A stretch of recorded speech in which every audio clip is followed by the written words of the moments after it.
Bueno, voy a charlar un ratito con el diputado Juan Páez, el diputado provincial Juan Páez, que ha renovado su banca en la legislatura de la provincia y integra el bloque peronista llamado, el nombre de fantasía es Arriba Chubut, pero son todos peronistas. Lo integra Juan Páez junto a Norma Arvilla, a Coliñir, a la señora Williams, a Goic, a Vanessa Abril y Gustavo Fita. Bueno, Páez integra ese bloque de una de las minorías dentro de la legislatura de la provincia. Voy a charlar con él un ratito para bueno, darle alguna posibilidad de contexto a lo resuelto en el día de ayer en forma preliminar por el juez Sastre, en el sentido de hacer lugar parcialmente a lo reclamado por Torres, el gobernador de la provincia, en materia de suspender el descuento de lo que se le debe, lo que debe Chubut al fondo fiduciario, 120 mil millones de pesos aproximadamente, hasta que se pongan de acuerdo en renegociar una deuda que ya estaba renegociada de otra renegociación, es decir, alargar la mecha. Por el momento la cuestión, lo ha dicho el propio Torres, con este fallo de desastre, para Torres la cuestión está saldada. Para el gobierno nacional no tiene jurisdicción Sastre, porque lo que dice el artículo 117 de la Constitución es que sobre cuestiones en las que haya alguna provincia como parte de un conflicto con la nación, es organismo jurisdiccional originario la Suprema Corte de Justicia, que es lo que va a apelar el gobierno nacional. Páez está en línea, voy a charlar un ratito sobre este tema y algunos otros.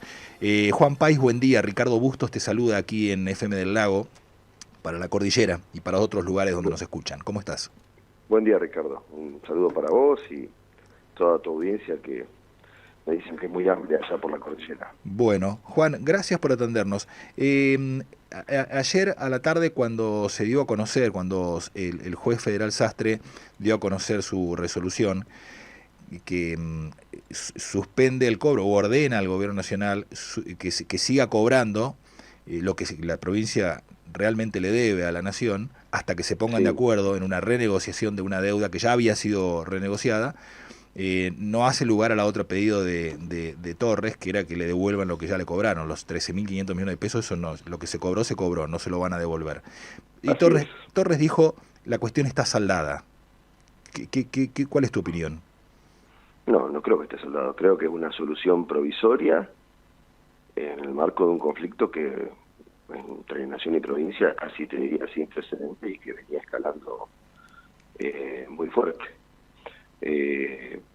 Alguien me preguntaba ayer, digo, yo siempre me dicen, ¿te parece bien que se recurra a la justicia? La verdad que yo siempre apelo a que la solución, sobre todo entre un gobierno nacional y uno provincial, o entre gobiernos provinciales, sea política, sea por consenso, sea por... Pero bueno, en última instancia, se puede acudir a la justicia y también es uno de los canales institucionales.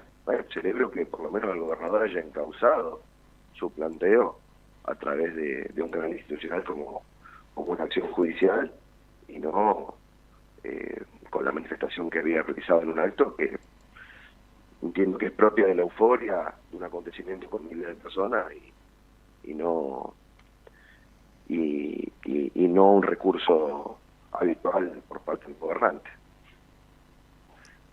¿En qué sentido decís eso, Juan Páez?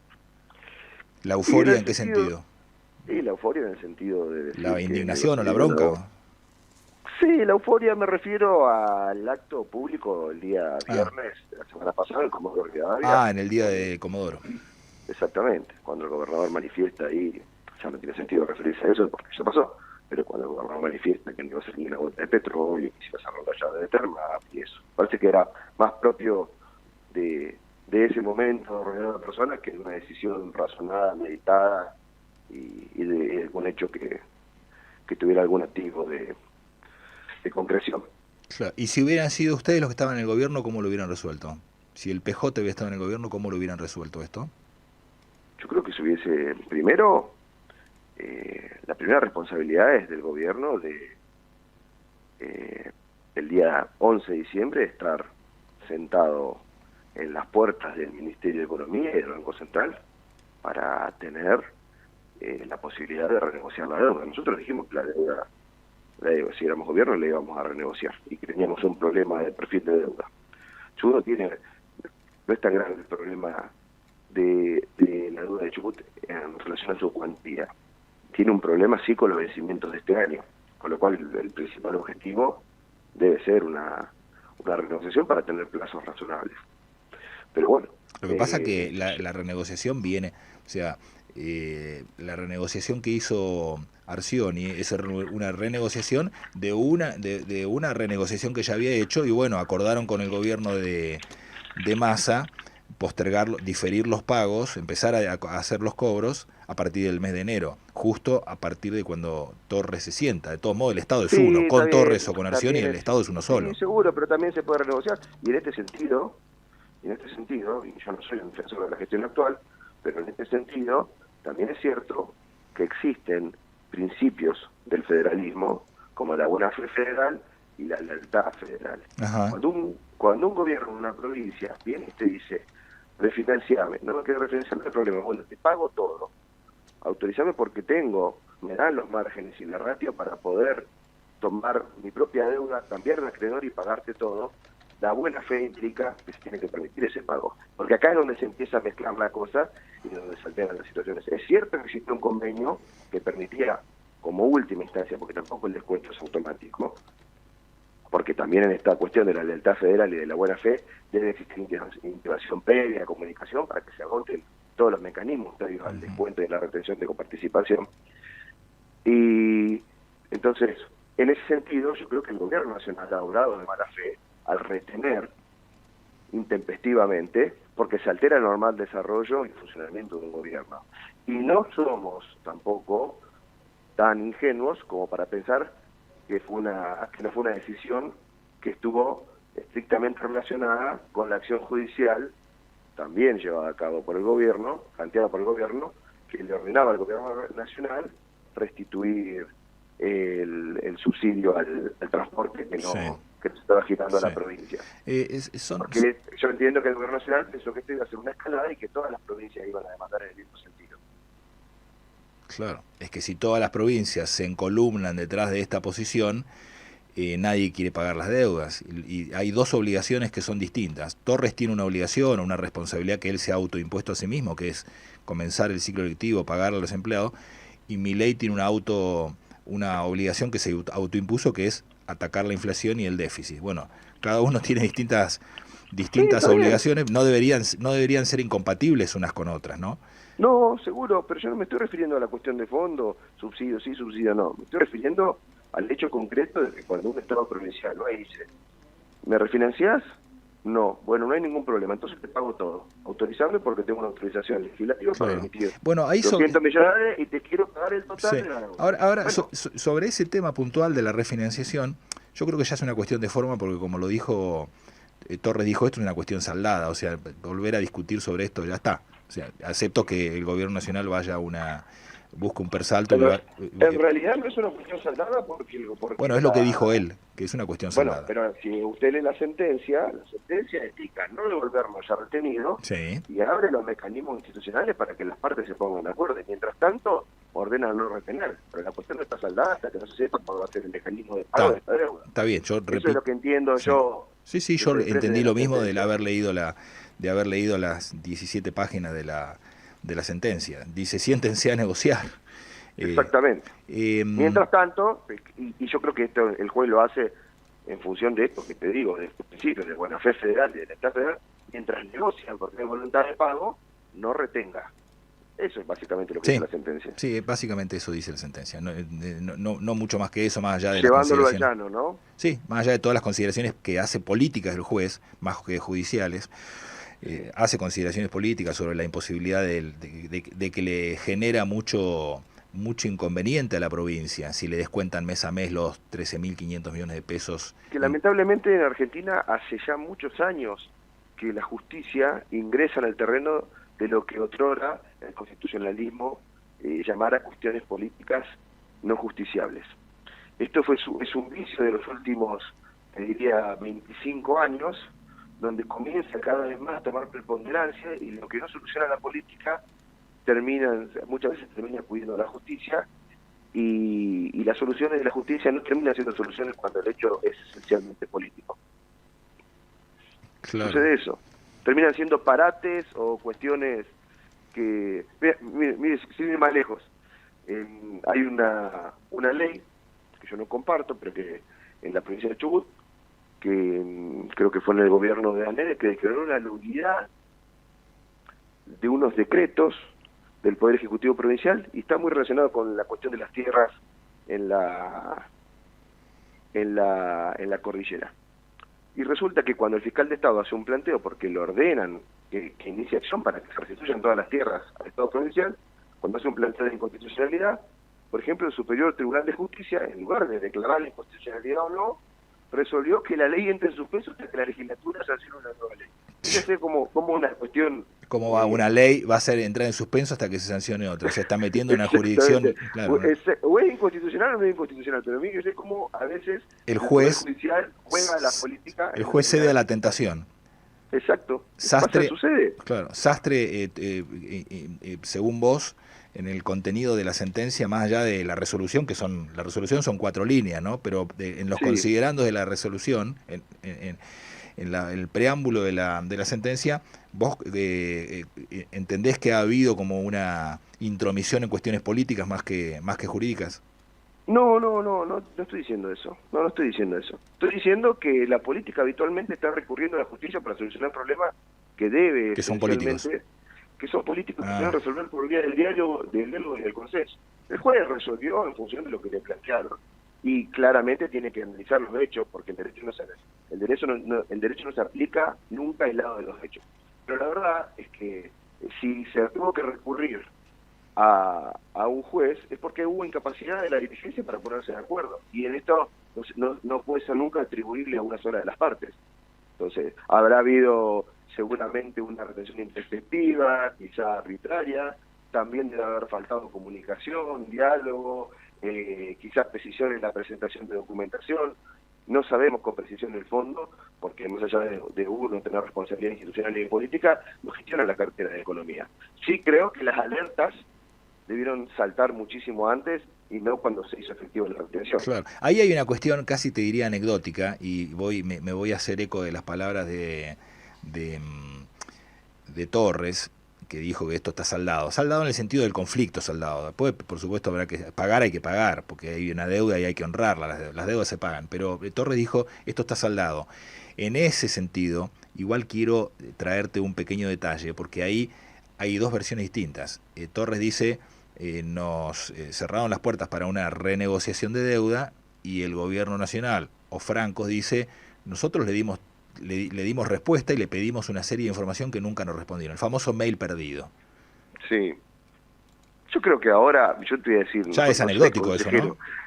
No sé si es anecdótico, porque independientemente del stop, digamos, que impone la sentencia, si el gobierno, si yo formara parte del equipo económico, ya estaría presentando toda la documentación que requerida en el mail perdido, porque eso no obstaculiza que se continúen las gestiones. O sea, claro, tienen que continuarlas, tienen que retomar las gestiones que habían quedado suspendidas. Si ya se le tomó una decisión de canjear una deuda, de canjearla, de sustituirla por otra con mejor perfil o más beneficiosa, bueno, claramente hay que continuar la gestión. Muy bien. Hay que continuar la gestión. Lo que tiene a favor es que mientras continúa la gestión, por la orden del juez, o hasta que no haya una sentencia de un organismo jurisdiccional superior, no va a tener retenciones. Eso es lo que tiene efecto en la sentencia. Sí, bueno, se entiende.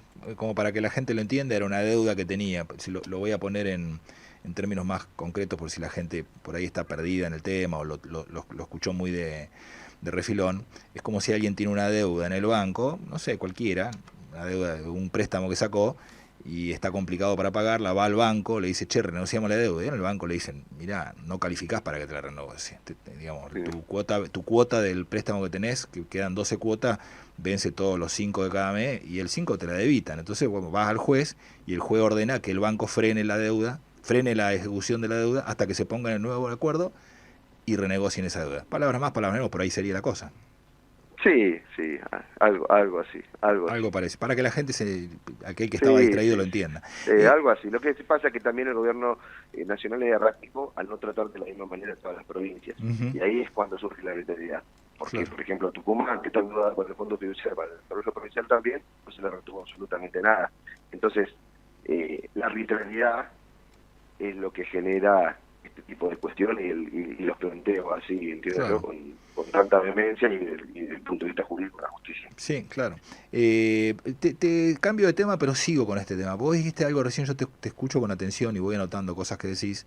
Vos decís, el problema de la deuda de Chubut no es tan grave. Bueno, está bien, yo no opino sobre tu opinión. Vos decís que no es tan grave. Sin embargo, debo recordarte que Chubut no es lo único que debe el fondo fiduciario. Debe, al día de hoy, todavía queda un saldo de los BOCADE de 450 millones de dólares. No, pero por supuesto, yo no te estoy hablando de Y que... en contexto de- a eso que vos dijiste y que yo te aporto ahora, que Chubut no es lo único que debe esto, debe 450 millones de dólares aprobados por la legislatura y demás, digo, y ahora aprovecho con la pregunta, es decir, ¿cuál es la agenda parlamentaria que tiene la oposición, arriba Chubut y demás, en materia de empezar a hablar ya no tanto de la deuda y cómo la roleo, cómo la postergo, cómo alargo la mecha en vez de desactivar la bomba, sino cómo hago para crecer como provincia? Yo entiendo que no somos todos, yo entiendo que no es que no hay nadie en la provincia y hay solamente 1 millón de guanacos, pero hay una zona, no, bueno, lo traigo a colación, no lo digo yo, lo dice la ministra de sí. Seguridad. ¿Cuándo La verdad empieza? que otro destrato y desprecio hacia el interior del país, en particular hacia los chubutenses, creo que Bueno, como chubutense...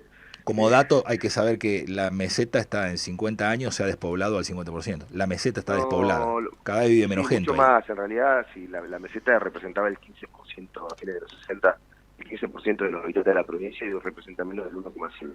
Claro. Claramente, toda la dirigencia ha hecho algo mal porque estamos perdiendo soberanía, los pueblos se están despoblando, la gente migra hacia las ciudades y no se le da solución a la gente. Claro. El destrato de Bullrich o la falta de respeto de Bullrich o lo que fuere, independientemente de la forma en que lo dijo, está diciendo que hay un sector de la provincia que está siendo despoblada cuando allí hay recursos. Yo no Olvidemos. lo atendí, no escuché cuál es el plan del gobernador todavía para ese sector. El gobernador Sí, que culminó su mandato había presentado un está proyecto, bien. por ejemplo, para que parte de los ingresos brutos fueran destinados a aquellas localidades en una suerte de reparación histórica. Sí. Bueno, luego no se sancionó como ley, quizá es la posibilidad de que se retome. Yo Ujú. siempre digo lo mismo, es muy fácil desde los hogares cálidos de las grandes ciudades a hacer juicios de valor sobre la forma en la que viven y sobre los recursos que tienen quienes viven en nuestra meseta, en nuestro interior más profundo. Pero hay que darle las posibilidades y las herramientas a la gente para generar trabajo, de una manera u otra, para generar trabajo y para que ese trabajo digno permita tener un desarrollo también digno de la vida, del entorno familiar, institucional, de todo tipo. Eso es una deuda que tiene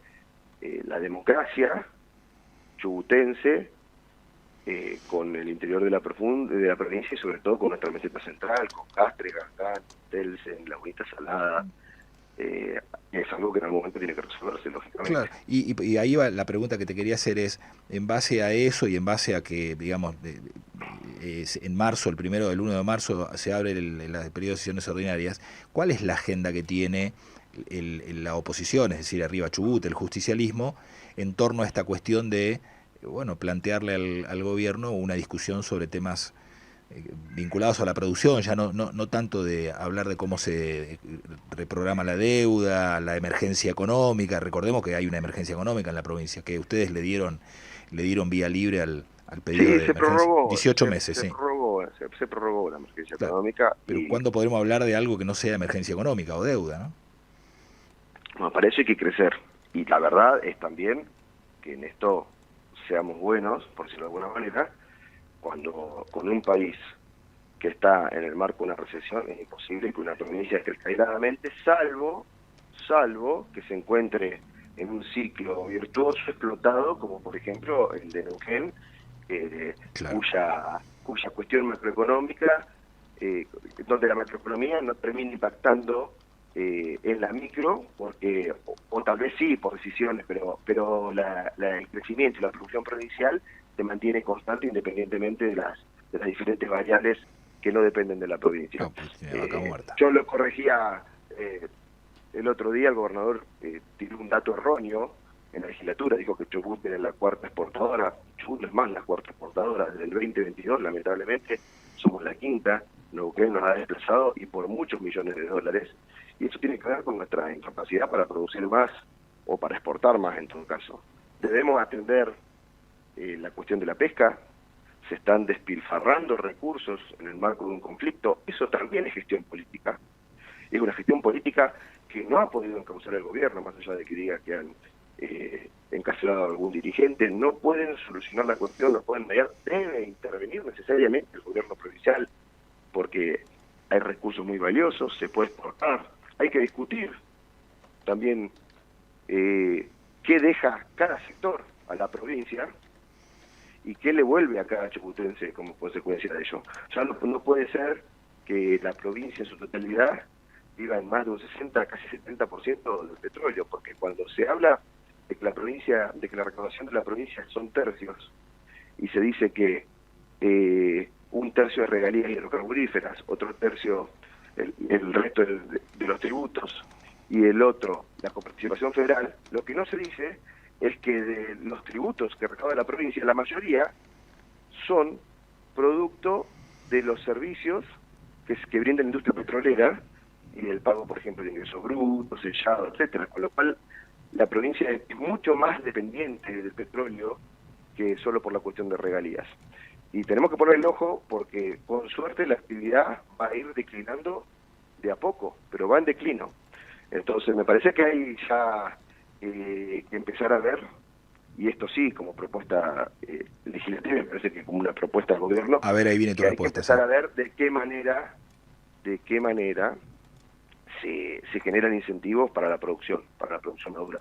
Sí, de hecho, nosotros impusimos la agenda cuando se trató de esta cuestión en la legislatura, en sesiones extraordinarias.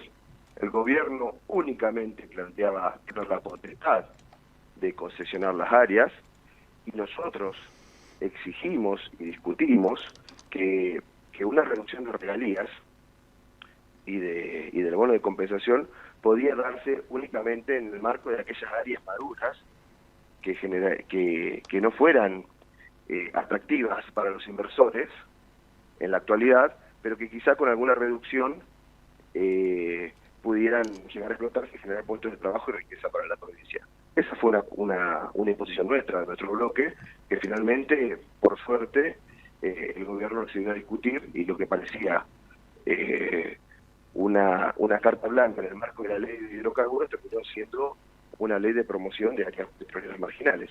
¿Y algo más para este periodo de sesiones? ¿Tienen pensado en materia productiva impulsar o por lo menos proponerle a la mayoría?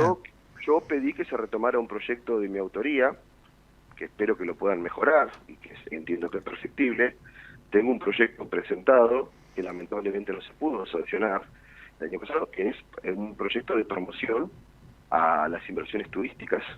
En nuestra provincia hace mucho que no se hacen hoteles de envergadura, de alta gama, ni se hacen refacciones ni obras importantes, y presenté un proyecto, en algún momento lo discutí con el presidente de la Cámara de Turismo, y él quería algo mucho más ambicioso. Yo le dije qué es lo que podía la provincia, después de haber indagado todo, donde donde exista estabilidad fiscal y queden exentos del tributo de los ingresos brutos, sellados y etcétera, por parte de la provincia y de los municipios en tanto adhieran, a aquellos que inviertan en renovar sus instalaciones y en nuevos establecimientos gastronómicos, en hotelería. Es una forma de incentivar a la producción. Ese es un proyecto de mi autoría que espero que se trate. Lo pusimos en carpeta, se lo manifestamos. Lo que pasa es que hasta ahora no hemos tenido sesiones ordinarias, solamente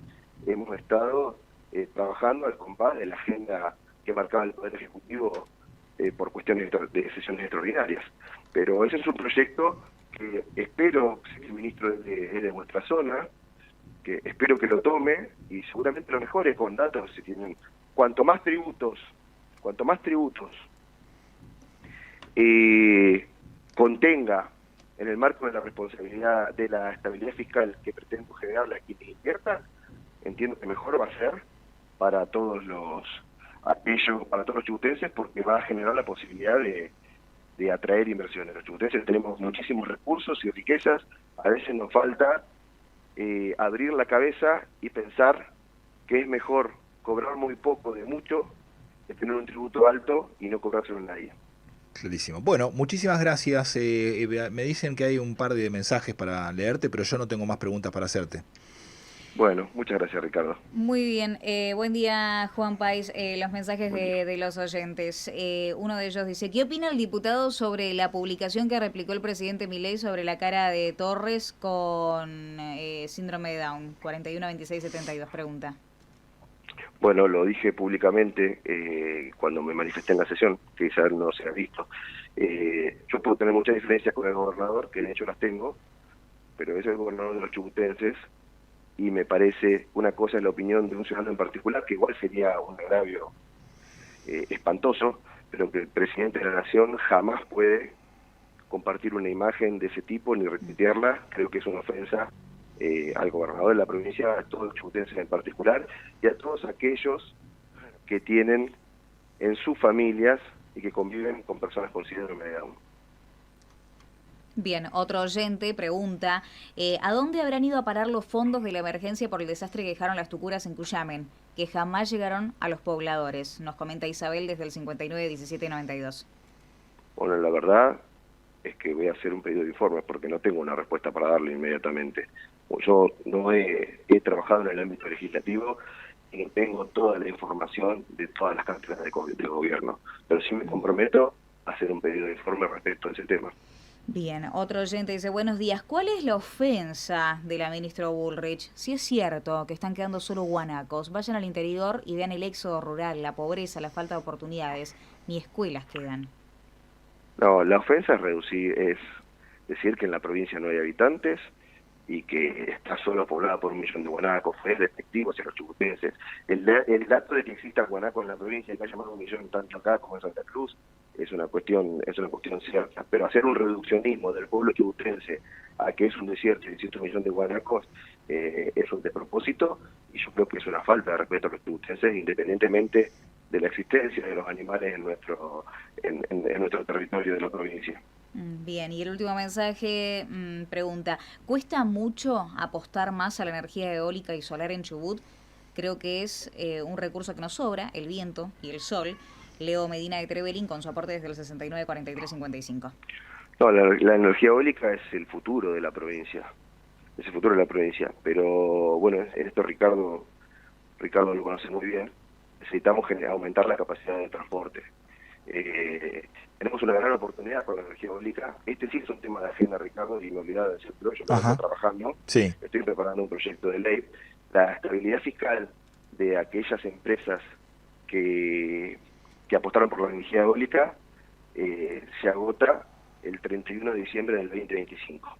A partir de este momento, mi propuesta, que la estamos trabajando en un proyecto de ley, es la siguiente: una regalía, como cualquier generador de energía, pero también un incentivo para aquellos que realizan nuevas inversiones, donde también se les otorga estabilidad fiscal, porque la competencia es abierta y no somos los únicos productores de energía eólica. Se le otorga a aquellos que inviertan en nuevos parques eólicos. Hay algunos que, por ejemplo, ya tuvieron su repago total y que están en condiciones de pagar regalía, ingresos brutos y varios tributos más a partir del 1 de enero del 2026. Pero también, si queremos atraer inversiones, tenemos que generar las condiciones. Pero todo esto siempre en tanto y en cuanto aumentemos la capacidad de transporte, porque no tiene sentido que podamos generar, que tengamos un potencial de generación de energía eólica extraordinario si no lo podemos transportar. Claro. Y ahí también entra en juego en algo de lo que tú que es el hidrógeno verde. Tenemos una planta modelo y la más importante de América Latina, pero tenemos muchísimo potencial para el desarrollo del hidrógeno verde. Pero insisto, creo que como medida de infraestructura más importante y urgente y estratégica de la provincia, que en realidad es una cuestión federal, es aumentar la capacidad de transporte, sin duda. Claro. Bueno, y la capacidad de transporte en los pueblos del interior. La línea de media tensión que está pendiente, lo habían iniciado en el gobierno de ustedes, ahí en la zona de Coihue, ¿no? Son varias. En términos de infraestructura eso hay que terminarlo todo. En términos de infraestructura energética, se ha avanzado muchísimo, no se ha culminado, sí está ahora el código, está el hiperconectado también de Camarones, que va a llevar la alta tensión, están proyectados los interconectados en los pueblos del interior de la provincia que todavía tienen generación aislada. Es fundamental. Tal cual. Pero como producción, como la energía eólica como recurso esencial, digamos, y gran generador de dinero, por decirlo, de recursos económicos y materiales para la provincia, requiere necesariamente tener la posibilidad de que la energía salga de la provincia, porque Chubut produce muchísima más energía de la que consume. Juan Páez, diputado provincial, muchísimas gracias por el tiempo que nos has prestado en esta mañana.